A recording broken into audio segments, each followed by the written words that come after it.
Hey everyone, welcome back to my channel. Thanks for joining me today. And for those of you who are new here, on this channel we share helpful tutorials and how-to guides. In today's video, I'll be showing you how to fix this app could not be installed because its integrity could not be verified on iPhone. And if you want to know how to fix it, just keep on watching. So there are a few steps that you need to follow in order to fix this problem. So first, go to your settings.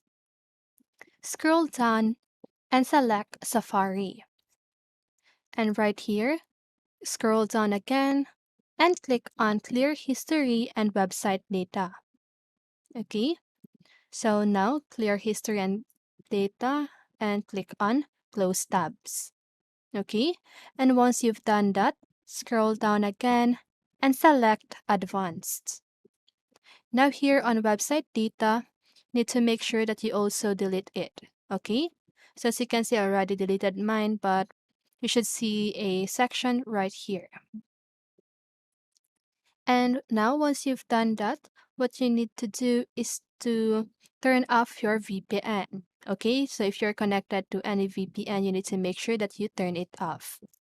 Okay, so as you can see, I don't use VPN right here, so just go ahead and do that. And once you've done all of those steps, you should be able to fix this app could not be installed because its integrity could not be verified on iPhone. And that's it. I hope this video helped you, and if it did, make sure to like, subscribe, and hit the bell notification so you won't miss a video. See you in the next one, and have a great day.